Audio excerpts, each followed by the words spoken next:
मोदी सरकार इस बार महिला आरक्षण और परिसीमन बिल को पास कराने में सफल हो पाएगी। नमस्कार, अमरम साहब, मैं रेणुका चौधरी और आप देख रहे हैं द इंडिया मूव्स। मानसून सत्र शुरू होने से पहले राजनीति में सबसे बड़ा सस्पेंस यही बना हुआ है।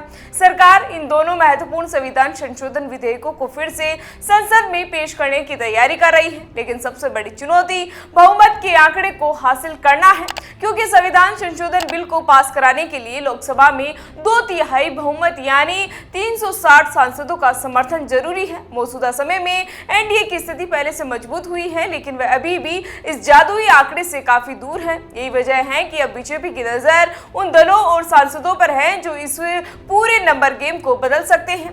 इनमें सबसे बड़ा नाम तमिलनाडु की पार्टी डीएमके का है। पिछले कुछ समय में राजनीतिक समीकरण तेजी से बदले भी हैं। टीएमसी और शिवसेना यूबीडी के कुछ सांसदों के रुख में बदलाव के बाद एनडीए का आंकड़ा करीब 318 सांसदों तक पहुंच भी गया है।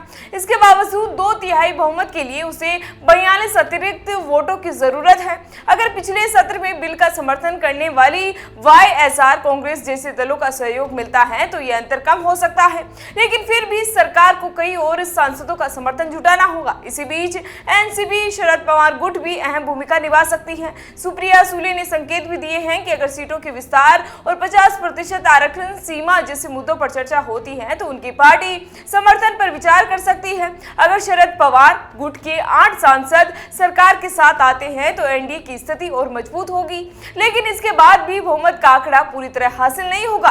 यहीं से डीएमके फैक्टर सबसे ज्यादा महत्वपूर्ण हो सकता है। डीएमके के 22 सांसद अगर सरकार के पक्ष में वोट करते हैं तो लोकसभा का आंकड़ा बहुमत के बेहद करीब पहुंच सकता है, लेकिन अगर डीएमके विपक्ष के साथ खड़ी होकर बिल का विरोध करती है तो मोदी सरकार के लिए मुश्किलें काफी बढ़ भी सकती है। डीएमके प्रमुख एमके स्टालिन लगातार इस मुद्दे को उठाते रहे हैं और केंद्र से दक्षिणी राज्यों के हितों की सुरक्षा की मांग भी करते रहे हैं। हालांकि अप्रैल से जुलाई के बीच राजनीतिक परिस्थितियों में बदलाव आया है। वहीं मीडिया रिपोर्ट्स के अनुसार बीजेपी नेतृत्व डीएमके से संपर्क में है और कोशिश की जा रही है कि पार्टी या तो समर्थन करे या फिर कम से कम वोटिंग के समय सदन में अनुपस्थित रहे। दूसरी ओर कांग्रेस भी पूरी कोशिश कर रही है डीएमके उसके साथ बनी रहे। लोकसभा के अलावा राज्यसभा का गणित भी इस पूरे मामले में अहम है। ऐसे में महिला आरक्षण और परिसीमन बिल अब सिर्फ कानून बनाने का मुद्दा नहीं रह गया है, बल्कि ये एक बड़ा राजनीतिक मुकाबला बन चुका है। आने वाले मानसून सत्र में सभी की नजर सभी राजनीतिक दलों पर है, क्योंकि उनका कदम तय कर सकता है कि मोदी सरकार का नंबर गेम पूरा होगा या फिर यह बिल एक बार फिर से संसद में अटक जाएगा। फिलहाल इसी तरह की जानकारी के लिए बने रहिए हमारे साथ और देखते रहिए द इंडिया मूव्स। नमस्कार।